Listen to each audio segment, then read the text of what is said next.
If you're a serious musician who's trying to become a professional and you haven't made at least $1,000 in the last 90 days, then this video is for you. I'm not talking about strategies that end up in micro pennies. Musicians are tired of that, and frankly, a lot of them feel pretty defeated because they feel that's the only pathway forward is just to be at the mercy of Spotify. But I want to share with you 4 of my favorite ways that I've seen musicians personally, one-on-one, make money from their skill as a musician. Because ultimately that's, I think, what most musicians want. They just want to make enough so that they can use their skill and their love and their craft that they've built with music to pay their bills and then maybe have a little bit of extra money to live on, right? So what do those paths look like? So before I even get into that, the first thing that we really need to look at is committing to a game. So as you listen to this video, I want you to pick the next step that is easiest for you. Because as we say, there's many ways to make it. There's no one size fits all, this will work for every single person that tries it kind of way, okay? If you really want to actually have success, you got to find the easiest pathway forward for you and just choose that one, okay? So don't overthink it. Just find the one that's easiest for you. So the first one I actually want to tackle is the hardest one. So let's jump into the deep end first, and maybe we'll get to some easier ones in the future. And when I say easy, even all of them have their relative level of difficulty, but I think these people have a little bit more of the weight stacked against them, so I'm going to share the strategies for them first, which is the independent DIY musician. And so let me kind of clarify what that means a little bit. I put them into 3 categories. Original artists, people who are out there trying to make a living from making their own music, right? You have cover bands, right, who obviously make a living playing lots of covers. Sometimes it's very niche covers. Sometimes it's top 40 covers, whatever, right? And then you have tribute bands, which are a very specific type of cover band. It's almost under the same umbrella, but it's one artist. And believe it or not, there are really big niches for tribute bands. You can make some good money becoming retro acts like Van Halen and the Red Hot Chili Peppers and Nirvana. Now, I actually wouldn't recommend those because there's pretty established acts doing those particular artists, but you can find niche followings of people who want to go see a band who's not touring anymore, and you can become a tribute band for that, and there will be a market of people that will go see it just to get some semblance of that experience they never got. So all 3 of these have their own ways to make money, but I want to talk first about the original artist, because I think that's a lot of you that watch this channel, and if you're new, hi, welcome. But that's the one I want to tackle first. So it really requires 3 things, okay? Now these 3 things are, it's simple to list it out. It's like step 1, build a house. Step 2, walk through the door. There you go, that's how you build a house, right? We know it's a little bit more complicated than that, but the 3 mechanisms, the 3 machines you can call it, that every original artist needs is a content machine. You need people attracted to you as a musician, not as necessarily a personality, but as a musician and the art that you create through your content. You need a mechanism to capture their contact information, whether that's email, whether that's text, SMS kind of stuff, or that's their address, right?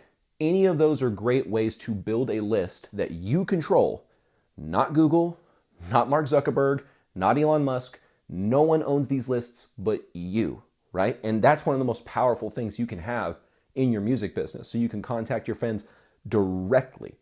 Because what happens if some kind of big event happens and all the internet, except for, when I say the internet, all social media platforms go down?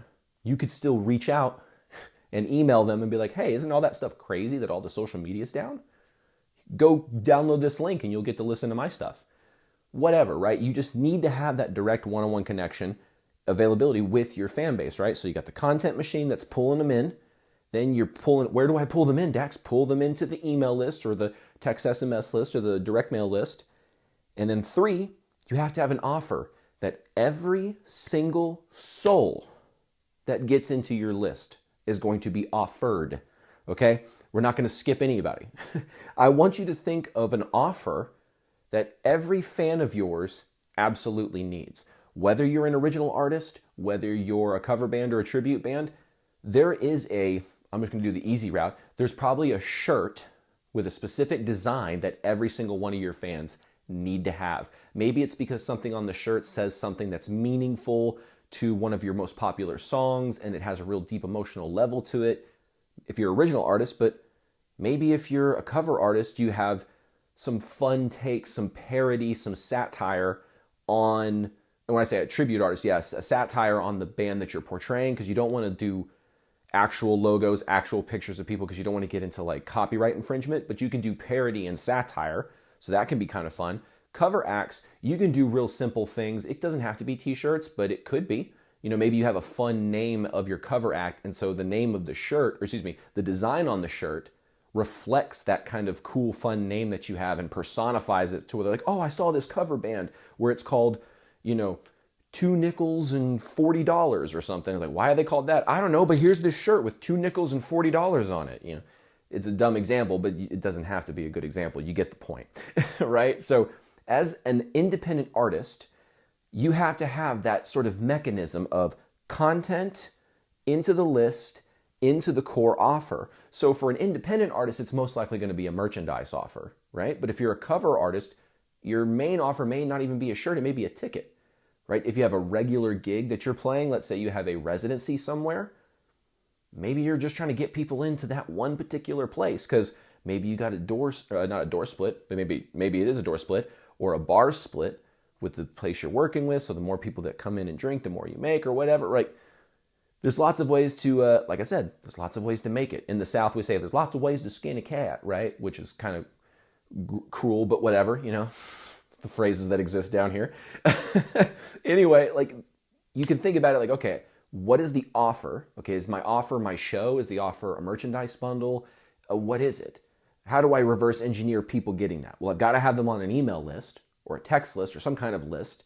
And then I have to have content that attracts them to my music and even gets them to like my music and then get them into the list. You see how you can reverse engineer that? We call that the EFG system. That's something that I teach people one-on-one all the time, and I've got tons of videos on it on this channel. But that is the system, right, that every single independent artist needs. Content that attracts the fans, email to contact them directly, and then an offer to offer them directly. And you want to make sure every single person that joins gets it. So it should be an automated process, right? So that's the first place that musicians can actually make good money. You may be asking, well, how much money can musicians make doing this? You can make $1,500 in a matter of 5 to 7 days. I had a client recently named John who did the exact same thing. That's literally some of his numbers right there. And it was fantastic. We were going out there and we were putting out a lot of content, trying all these hooks, and we found a hook that worked. And it was like, yes, okay, we got something that worked. Boom, boom, just keep putting it out there, keep putting it out there. His monthly listener count started to grow and grow and grow. So then he was like, all right, I've built the hype up. Let's drop the email list, access, got people in there. And here's the great thing. He didn't even have that huge of a list. He had probably 74 people on the list when he made that offer. And still we got $1,500 USD. Now he was in the UK, so it's a little bit different on the pound side, but whatever. You get it. This is possible as an independent artist if you have the right systems in place. You got to have all three mechanisms working, okay? Now, the next category of musician that's making good money that you can actually like, oh, wow, that's meaningful income, are instructors. This was actually my very first gig that I ever did when I was just trying to create a side hustle that got me out of my 9 to 5, right? I hadn't like quote unquote made it, To me, I've never made it because I have my own idea of what that means because it's a relative thing. But I've always looked at it like, okay, what's the easiest music-related skill that I have that's monetizable right now? And this was years and years ago. But I was like, oh, being a guitar teacher. Easy. I can do that. So what I did is I went and worked at Guitar Center for a while. And I was like, I hate working. Even as a great job, I hated working for other people. There's just something about a boss coming in and telling me to do something to do that I don't want to do. And I didn't like it, right? So I decided, well, why don't I just build up my own private practice? And it was very easy. I did the math and it turned out, even if I was making $20 an hour, I only needed roughly like 11 clients in my private practice to make the exact same money. And the best part is I got to keep most of it. Whenever I saw the money that the store was making from the people I was getting based on my credentials and my skill, and I was like, man, I'm not even really seeing that much of that money. I'm only seeing this tiny percentage because they've only got to pay me X, Y, and Z. And I did the math and I was like, yeah, I'm going to start my own private practice. And that's a very monetizable skill. Now, you can do this in a couple of different ways where you can make more than $1,000 at one time because you can offer this sort of bulk packaging. How you would be able to do that is if you're someone who has a curriculum. See, I built a curriculum, like a 9-module, it's not really it's more like steps, 9 steps, modules, whatever, where if you follow and perfect each of the steps by step 9, you will be a super efficient guitar player. And so I built this curriculum so it's easy for me to say, hey, well, if you want to really implement this system that I have to teach you how to play guitar, if you pay for the 12 to 15 week program, however long it took to go through those 9 particular modules, you're like, oh, okay, I'll pay you up front in bulk. Or you can break it down monthly for them. So a lot of people did monthly. So instead of having to pay me in bulk for it, they started paying me monthly. And the great part is you can set it up to where it's not even, if they want to just do monthly, I would actually kind of structure it to where monthly is preferred in my opinion. I like to build, even if it's like $100 to $200 at a time, every student's $100 a month or $200 a month. I would rather build that pile up so that every month consistently that money is coming into my bank account, as opposed to just one big spike and then you have to re-sign them up at the end for another thing. Sometimes it's better off just to get a monthly from the get-go. So it just kind of depends on what your goal is, right? But if you're an instructor, what can you instruct to make some good money? You can instruct an instrument like I did, but it doesn't even have to be that. You could be an instructor to teach people songwriting. Some people just wish they knew how to take this skill. I could play the solos that other people wrote. I could play the scales and practice the scales. I just don't know how to write anything. You can teach people how to do that. There's instructors for songwriting. I know a couple of that have made some really, really good money, like 6 figures a year teaching people how to do that. And then there's application of a niche skill. What does that look like? I had an acquaintance when I was in this coaching group one time where he was selling how to become a better jazz saxophonist to saxophone players. So he was a great jazz saxophonist. He knew how to really just bring out that flavor of that genre of music. I don't know how he does it so well, but it was fantastic, right? But other people were struggling. They knew how to play saxophone. They could run through the scales, but they didn't know how to really apply that skill in a way to become good at jazz. So jazz is kind of a niche thing. So he would teach the application of a niche skill, right? All these musicians have made really, really good money. I mean, that was the first gig I was able to leave my 9-to-5 from and then start working on my band more so that we could make more money from that. So it's really a powerful way to move forward. And so if you have the ability to be patient with people and you can explain things that you already know intuitively on a simple level so that like an 8-year-old could understand it, then you might be a good fit to be an instructor, because that's really the name of the game. Especially if you end up taking a younger clientele, you have to be comfortable with teaching people how to play a G chord and a C chord forever. like you'll never get past, as an instructor, a time period where you don't have to explain a simple concept. Unless from the get-go, you establish your private practice as someone who doesn't take beginners. We only take intermediate or whatever. So then you can sort of have a sort of prerequisite of expected knowledge before they work with you. That kind of weeds out something if that's what you're trying to do. But, it just depends on, again, what game you're trying to play. You just got to pick the easiest one, easiest next step, and then go, right? So that's the second one. The third one, I will admit, is not my greatest level of expertise, but I have seen musicians firsthand make good money from it, which is sync licensing. Sync licensing is really interesting because fundamentally you're writing this kind of music that just naturally fits for the big 3: games, TV, movies, right? So if you have any kind of music that just naturally fits into those kind of genres, or not genres, but those kind of mediums, you might be someone who wants to go the sync route. Now, if you want to know more about like how to get hooked up with music libraries and creating songs that are the best format for sync licensing, because all those things exist, if you want to do that, there's guys like the DIY musician Greg Savage or Anthony Clinton Jr. Those guys are good in those particular domains. Those are what I would consider more the experts of sync licensing and getting that whole game going. But if you write a certain style of music, or you're a certain kind of musician where you're not writing like these original tracks, sometimes they're more instrumental. If you're an instrumentalist, maybe that's some place that you can go to as well. But even if you do have vocals, keep in mind, you're going towards a very commercial enterprise, which is sync licensing. So Every movie, television program, or, game is going to have some degree of filters, like, oh, we can't have songs that cuss, we can't have songs that do this, we need songs that are kind of within a certain bounds. So if you write that kind of stuff easily, that's just a skill set where you can just kind of pump out jingles, sync licensing can be a pretty effective way to go. Now, what I found is you can have $8,000 paydays, $5,000 paydays, $10,000 paydays or more, but it's really a slow build. Like, you're building the mountain $1 at a time, and then sometimes a big income event will happen, and then you're building again, and eventually that gets to a point where the income you're making on a regular basis from your music starts to get pretty substantial, right, and livable off of. So that's the third method that you can utilize to start being a more profitable musician who's actually making a living from it. And then number 4, producers. So a lot of you out there are like, oh, but Dax, I produce musicians. You guys can actually do a lot. Sorry guys, it's really cold out here, and I feel my throat's getting scratchy. I'm getting all like sick, so bear with me if I'm starting to sound raspy or anything like that.